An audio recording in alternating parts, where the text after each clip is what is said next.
Okay, well, we now move into the speaker sessions. Our first speaker is Georgina Hall. Georgina is a consultant genetic counsellor and works at the Manchester Centre for Genomic Medicine. She's been at the forefront of much research in this area and has an active role in genetic counselling education.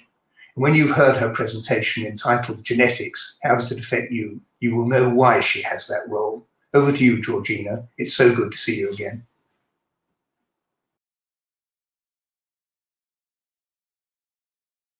Hello, thank you very much for inviting me to present at your Retina UK conference this year. My title is Genetics, How Does It Affect You? And my name is Georgina Hall. I'm a consultant genetic counsellor in Manchester. So for those of you who haven't met a genetic counsellor before, I thought I would tell you a little bit about genetic counselling. So we're a mixed group of professionals. Some genetic counsellors have a nursing background. My background is in genetics and further training in genetic counselling. And genetic counsellors tend to work across regional genetic services, but we also work in eye hospitals, particularly where there are specialist genetic eye services. And we work alongside geneticists and ophthalmologists, and our aims are to provide information about genetic conditions, help people understand their condition, to help understand genetics and inheritance, how the condition might be running in the family and who else in the family could be at risk. We talk to families about genetic testing, about what genetic testing involves and what the results might show. And then we help people make decisions about what to do about that test and whether there's any screening or decision making that they can act on those results. We spend time with families helping communication as well, helping families talk to other members of the family about that genetic condition. And overall, we hope to help families adjust to genetic conditions by providing support and signposting to other areas of information. So I was going to start my talk today with asking why there's so much fuss about genetics. And the first thing is that we know that genes impact our health in many different ways. And we have been learning that genetics causes a lot of different kind of risk factors across many different common illnesses, and that if we can understand a bit more about our genetics, we may be able to find better treatments or understand better how people respond to certain treatments, something that we call personalized medicine, where our genetics can really help influence how doctors care for different conditions. Genetics has also been thought of as a rare disease, so individually genetic conditions might be quite rare, but a number of years ago when they looked at that, actually if you put all of the rare disease together, they've calculated that about 1 in 17 people have a rare disease. So actually if you put all of genetics together, it isn't actually rare, it's actually quite common.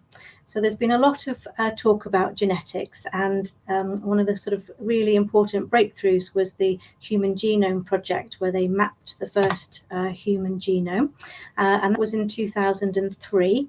It was a huge international consortium. It took them about 12 or 13 years to map, which is to sequence and write out the code of the first human genome, and it cost $2.7 billion back then. And just to give you a little insight into the scale of how that's changed, it now takes about a week to sequence the human genome and costs around $1,000. So over the last 20 years, there's been a huge advance in how we can look at the human genome. So what is genomics? Why did it change from genetics to genomics? So when I started, I'm a genetic counsellor, and we worked in regional genetics services, but we're now all talking about genomics. So a gene is the individual instruction. It's the individual coding instruction that's important in a function of the body.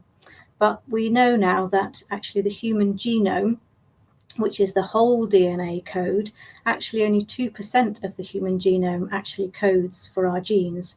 We have about 20,000 genes, we think, across the human genome, but 98% of it doesn't code for any genes. And when I was studying, they used to call it junk DNA, but actually we know it's not junk, and that there are many other parts of the genome that are very important in regulation of genes and controlling genes.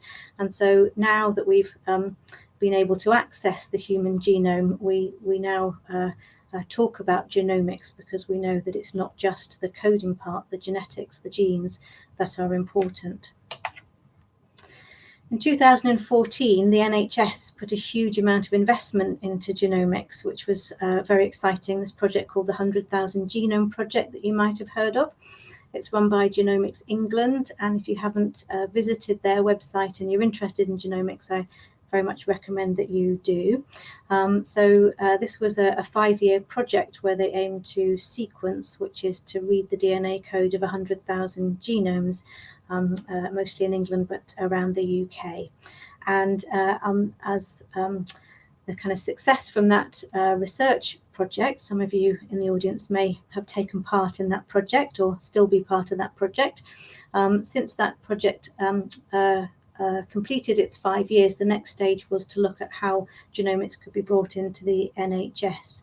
And the aim was to bring together genomic testing and to launch it within the NHS. And there is now a genomic test directory, it's called, and the genetic laboratories in England have now been amalgamated into what's been called genomic laboratory hubs, and they actually just launched in February 2021.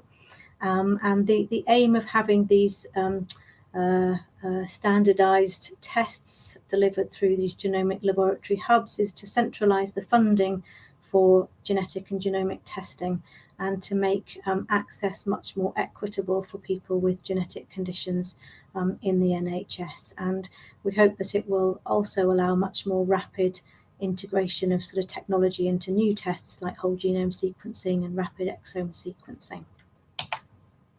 So I'm going to talk a little bit about the human genome, just to give you a bit more information about genes and the genome. So the genome, I've drawn a picture here, I've got a picture of a jigsaw puzzle because it feels like that looking at it, trying to put all the pieces together. A whole genome actually is made of 3 billion base pairs. So you may know that the DNA code, the A's, C's, G's and T's, the base pairs, there's 3 billion of them in each genome, and we have our whole genome in each cell of our bodies. And in Manchester, the scientists decided to type out that whole human genome and print it into books. And so this is a picture of our human genome in Manchester here on bookshelves. And to type out the whole human genome, it fills 126 volumes. So that's just to give you a sense of scale for these 3 billion base pairs. And they've color-coded in Manchester the different chromosomes. So you'll remember that the DNA is packaged into chromosomes. And in the top left-hand corner of the shelf here, you see some red volumes. So chromosome 1 takes 10 volumes just to type out the DNA code for chromosome 1. And right down at the bottom, you'll see a black book, and that's the Y chromosome, which is the chromosome present in men and codes for a baby to turn into a boy. Now, if you open up those volumes, you'd actually see, this is very tiny on the screen, that they've had to type this out into size 4 font. So the letters, the A's, C's, G's and T's are typed in size 4 font. And that, again, just gives you the scale of how many, how big the human genome is for each human person. And it's these machines that we call next generation sequencing that now allows, has allowed the chemistry and the biology to actually sequence that whole human genome in about a week. And these are the machines that are used, and it's called next generation sequencing. So just a little bit about understanding our genes. Our genes are made of this code I mentioned, A's, C's, G's and T's. And the genetic code ultimately codes for a particular protein, and proteins are made up of amino acids. And each protein has a function in the body. So there may be proteins that we need as enzymes, or proteins that are important in making cells and the cell structure, We have proteins that are important for folding other proteins. We have proteins that have to sit in the cell membranes and work as channels so that things come in and out of the cell. So there are many, many different types of proteins, and they've got a lot of important functions in how our cells grow and develop and stay healthy. So what do we do when we're sequencing the gene? So I've got a slide up here with a detective at the top who's trying to spot the difference. And so sequencing the DNA means reading that DNA code in a patient and putting it alongside what we call the reference code and looking for differences. So we've got about 5 lines of DNA code here, and I don't know if anyone can spot the difference, but you'll see these arrows are pointing to a little place in the code where on the reference it says there should be an A, whereas actually in our patient that we've sequenced there is a C. So that's what our genomic next generation sequencing machines are doing. The computer is finding from the sequence what is different between our patient and our reference code. And then the scientists have to then work out whether that difference is disrupting the gene. Is it happening in a place that could cause that gene not to work properly? Because when we look across all of our genes, we all have differences in the genes. There's a lot of background normal variation. And so we first of all have to find these, what we call variants, the differences in the code, and then we have to work out whether actually that's going to disrupt the way the gene then codes for the protein that's needed in the body. And that's something that we call interpretation, so how we interpret these variants as to whether that's the gene causing that condition. So talking a little bit about RP and genetic testing. So you know that this has been complicated over the years. You know that RP isn't just one condition, it's many different conditions, and there are certainly over 200 different genes that can cause RP and retinal dystrophies. And genetic testing, when we used to test one gene at a time, was quite a slow and lengthy process. But this new next generation sequencing, where we can sequence lots of DNA at the same time, has allowed us to find genes in a much more cost-effective way. And the way that it's being offered through the new test directory, and the way that we've been doing it for the last little while, is through something called a gene panel. So a genetic test for RP usually involves a gene panel, and that has a number of genes on it, and we sequence them all at the same time, and we try and find a little difference in the code that might tell us that gene isn't working properly. Might say that the gene is faulty. The reason we have to use a whole gene panel is that quite often in RP and retinal dystrophy there's overlap when the doctors look at the back of the eyes and are trying to interpret what type of RP it could be. The clinical features of the condition can be quite similar with different genes, and so it's been quite difficult to say for definite, well, it's probably this gene or that gene. And so it's been a better approach to look across a whole gene panel. Why can't we find the faulty gene every time we do a test? So the reason we don't always find the faulty gene, there's a few different reasons. First of all, we may not have discovered all the genes that cause RP. I think our panel at the moment has 176 genes on it, and that means that we haven't managed to develop a test that tests all the genes, and there may be genes we haven't discovered yet. So it could be that someone has RP or a retinal dystrophy in a gene that just isn't on our panel yet. The second possibility is that we might find a variant, so like I was showing, a little bit of a change in the code that we can't interpret. So as I was explaining, we have background variation in our genes, and we've been developing a huge amount of evidence around the world to understand that background variation. And the aim is to be able to, in the bioinformatics, to filter out this background variation, but sometimes we don't have enough evidence to know when we found a variant that is it just part of the normal population, is it normal variation, or could it change the way the gene works? And so sometimes we find a variant that we can't interpret, and the technical word for that is a variant of uncertain significance. The other reason we might not be able to find the faulty gene in somebody is that, as I was explaining, we're mostly testing the coding parts of the gene, and there's still a lot of the genome that we don't fully understand, all of the non-coding parts, and we're not so good really yet at understanding and being able to look at the sequence differences in there and understanding how they can cause conditions. So in the non-coding parts, there are parts that regulate genes, there are parts that control how genes are put together to be made into a protein. I guess this is, so it might not be that we haven't got the gene, it's just that we might be looking in the wrong places around that gene on our genetic tests. So there's a lot more work still to be done to help us find the faulty gene in somebody who is requesting a genetic test for a condition. Thought I'd move on a little bit to inheritance. So as a genetic counsellor, we're often asked to talk about inheritance. So I was saying that the genes are in every single cell of our body, and they're packaged onto chromosomes. So you remember those volumes on the shelf. If you look down a microscope, they're obviously not books, they're long strands of DNA.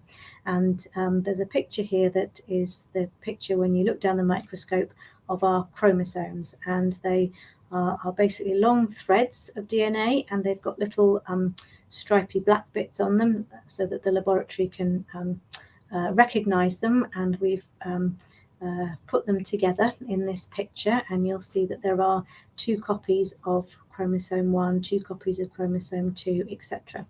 And because the chromosomes all come in pairs, that means for every single gene that's packaged along the chromosome, there's 2 copies of that gene, 1 copy on this copy of chromosome 1 and 1 copy on this copy of chromosome 1. So all of our genes come in pairs. And we number them by size. Number 1 is the biggest one there, and number 22 is the smallest, and then our 23rd pair are what we call our sex chromosomes.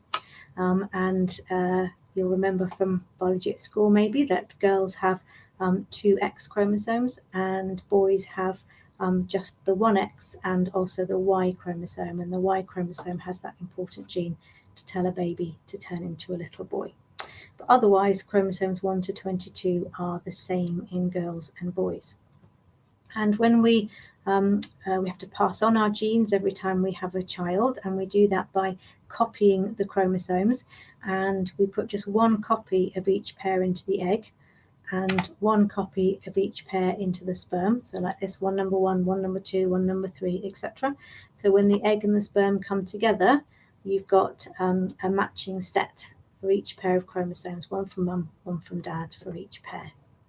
Now, sometimes for genetic conditions, we know that the genetic condition can start in the individual for the first time, and that's because when we're copying the DNA in our chromosomes, the copying process isn't perfect. So if you imagine sitting with one of those volumes of all your A's, C's, G's and T's typed out, and you try to copy that, you would make mistakes, and the cell does the same thing. There's a lot of repair mechanisms in cells to find mistakes when they happen, but every now and then a mistake slips through the checking process, and if it happens that the mistake is in an important part of a gene and changes whether the gene works or not, then you can get what I guess we call a new mutation or a de novo variant. So when a new change starts for the first time to cause a genetic condition. So gene changes can start for the first time in an individual, but sometimes gene changes can be inherited, and you'll have heard, I imagine, of the 3 most common types of inheritance. They're called autosomal dominant, autosomal recessive, and X-linked. And the word autosomal just means it's one of the chromosomes that's the same in boys and girls. So the autosomes are chromosomes 1 to 22. And in X-linked inheritance, it means that the faulty gene is on the X chromosome. So in X-linked inheritance, we may see differences in how boys and girls are affected with the condition. but in the autosomal inheritance patterns, we tend to see boys and girls affected in a similar way in a family. And the difference between the dominant and recessive is whether both copies need to be faulty or just one copy is faulty. So in an autosomal dominant condition, across your two pairs of genes, one copy that's faulty is enough to cause that condition. Whereas in recessive inheritance with two genes, both of them have to be faulty in order for the condition to occur. And in a recessive pattern, if someone carries a normal copy and a faulty copy, the normal copy is enough to compensate. And so in a recessive condition, just one gene change means that you're a carrier, but you won't have the condition. So I'm happy to answer some more questions when we meet in the conference if you want me to talk a little bit more about inheritance, but I'd also direct you to the Retina UK website where they've put, I think, lots more information about inheritance and inheritance patterns. So I'm going to move on now to talk a bit more detail about genetic testing and families. So why is a genetic diagnosis helpful? And you may all have thoughts about this. So when I meet people in clinic, people describe the importance of a genetic diagnosis for them in getting a definite answer. So living with an umbrella term like a retinal dystrophy or retinitis pigmentosa, sometimes people feel it's helpful to get a definite name, a definite gene, and to feel that they've got a definite answer as to what their condition is. Another way that it can be helpful is it might help us to understand the inheritance pattern. So in some families where the RP has been running through the generations, we might as genetic counsellors be able to assess from the family history how that gene is being inherited. But in other families, it's not always so easy, and we might not be able to predict how their particular gene is being inherited. So if we find the gene that's causing the condition, it means that we can explain to families how that gene is inherited, and that might help us be able to give information about who else in the family could be at risk of developing that genetic condition. So it may give us answers about the inheritance. And if we do find the gene that's causing the condition in the family, it may also bring options for genetic testing in other relatives, so other people who may want to know whether they carry that gene change, whether there's a chance they're going to develop that condition in the future. A lot of research is going into different gene-based treatments, and you'll all be aware of the new treatment for the gene called RPE65, where injecting a working copy of the gene into the back of the eye is helping patients with this particular gene fault. So I think for a lot of people, finding exactly which gene it is gives options for keeping an eye for different research projects, different treatments that are being explored relating to that specific gene. But is genetic testing always helpful? So there's a few reasons why genetic testing might not be helpful. It may not give a definite answer. So I've talked to you a little bit about what we actually do in genetic testing, and hopefully explained to you why sometimes we don't find an answer. So we might do our gene panel, but not find the gene that's causing that particular retinal condition. And that can be frustrating and disappointing. I've also explained that sometimes it can give an uncertain answer. So we might find one of these variants of uncertain significance, which means that we don't really know whether that gene is causing the condition or not. And so we may end up with ongoing uncertainty. It's important to be aware that it could give a complicated or an unexpected answer. So you'll know that some of the genes that cause RP can also cause other health risks, other health problems, and so it might be that we find in somebody a change in a gene that actually could cause other problems as well as the vision problem. So being prepared that it may tell us something that you didn't already know. And then importantly, in terms of expectations, it may not answer somebody's questions. So often, and it's important to be able to explore these questions, but we may not have the answers for them. So people may ask, when will I lose my vision? Will I lose my vision? What will my vision be like in 5 years' time? And unfortunately, finding the gene doesn't necessarily give us a crystal ball, and may not tell us exactly how things will be for an individual. And we know that gene changes, even when we find the gene, it can be very different from one person in the family to the next. So I was going to talk a little bit about genetic testing in families. So there are two situations where we may want to think about genetic testing in families. So the first situation is around helping to confirm the diagnostic test. So if we meet somebody with RP or a retinal dystrophy and we do a gene test, sometimes we need to test other family members to confirm the result that we have, and that's a test that we call segregation testing.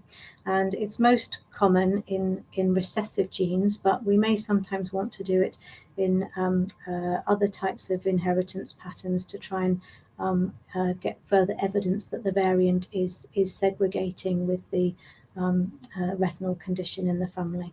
So segregation testing is more around trying to define which gene in our genetic test result. However, once we've got to the place where we feel confident and we're definite that we know which gene it is that's causing the condition in the family, we can then offer genetic testing in the family for other reasons. So we can offer genetic testing to find out if people are carriers, or what we call predictive testing, which is to find out whether someone carries a gene that means they're at risk of developing a condition in the future. And these types of tests should be done in a genetics clinic. They should be done with support around counselling and decision making. So this is how the diagnostic test can then be shared amongst the family and people who may be at risk of genes where they would be interested to understand about the gene in their branch of the family could be referred through for genetic counselling. So how do you get more information about genetic testing or about retinal dystrophies? Well, you could be referred through to an ophthalmic specialist. You could be referred through to a specialist genetic eye clinic, or you could be referred through to a genetic counsellor, and you should speak to either your GP or to your ophthalmologist to request a referral through for more information around genetic testing. And as I have said, these new genomic laboratory hubs and genetic testing aims to be accessible across the UK. I thought I would just mention that at the moment you'll all know that the waiting lists for clinics are quite delayed because of COVID, and many eye hospitals have delays, particularly around their specialist clinics. And so just to warn you a little bit about some of the waiting lists at the moment. We are trying to do quite a lot of appointments by video and by phone, so it may be that you get an opportunity for a video or a phone appointment in the first instance. I also wanted to mention that genetic testing takes quite a long time. It takes around 4 to 6 months for the laboratory to sequence the DNA code and then to analyse it and interpret it. And so it isn't a quick test, and sometimes even more time than that is needed if our results need to go through specialist MDTs, and nationally the genomic laboratory hubs are all working together to try and get that interpretation of the genetic tests as good as we can be, so that we can give back results to as many people as we can. So in summary, I think it's really important that you know that the NHS is world leading in bringing genomics into clinical care, and I think we can see that a little bit in the media and all the genomics around COVID and sequencing, and that's rapidly happened in the UK because of all of this investment into genomics.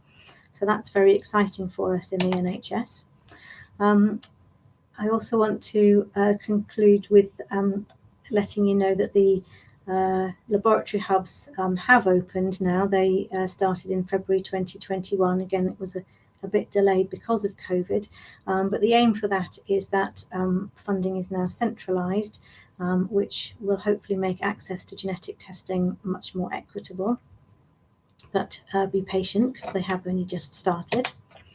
I also wanted to remind you about the role of genetic counselling and how you could get a referral to a genetics service, and our role in supporting not just diagnosis but also the wider family. And to highlight, I guess, some of the challenges that I see around genetics and all conditions, including ophthalmology. Some of our challenges are around increasing knowledge and training for ophthalmologists so that they're aware of genetic testing and they can offer genetic testing. And there's a lot of work going on around the UK to help what's called upskill, provide new information for ophthalmologists so that they're understanding of these new genomic tests.